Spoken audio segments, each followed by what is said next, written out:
Hi అండి, అందరికీ welcome to my channel. ఒక కొత్త పద్ధతిలో చేపల పులుసు ఎలా తయారు చేయాలో మీ ముందుకు తీసుకొచ్చాను. దీనికోసం కొన్ని టమాటాలు, పచ్చిమిర్చి, కొత్తిమీర, ఉల్లిపాయలను తీసుకోవాలి. వాటిని శుభ్రంగా కడిగి తరిగి ఒక మిక్సీ జార్లోకి ముక్కలుగా కట్ చేసి తీసుకోవాలి. ముక్కలను జార్లోకి తీసుకున్న తర్వాత వాటిలో కొన్ని ఎల్లిపాయలు, కొంచెం జీలకర్ర కలిపి గ్రైండ్ చేసుకోవాలి. గ్రైండ్ చేసుకున్న దాన్ని ఒక బౌల్లోకి తీసుకోవాలి.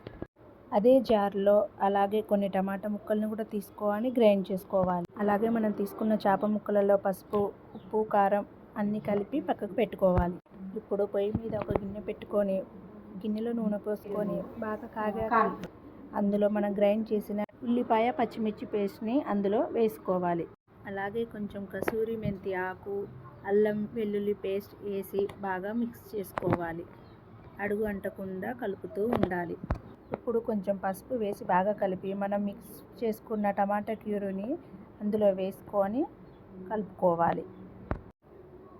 ఇందులో కొంచెం ఉప్పుని, కారంని యాడ్ చేసి బాగా అలాగే మనం తీసుకున్న చింతపండు గుజ్జుని బాగా పిసికి పక్కకు పెట్టుకొని మనం ముందుగా తయారు చేసుకున్న ఈ గ్రేవీలో చేప ముక్కలను వేసి ఒక 5 మినిట్స్ ఉడికించిన తర్వాత మనం రెడీగా పెట్టుకున్న చింతపులుసును, కొంచెం మెంతి పొడి, ధనియాల పొడి, గరం మసాలా వేసి మరిగించి కొద్దిగా కొత్తిమీరను వేసుకుంటే చేపల పులుసు రెడీ.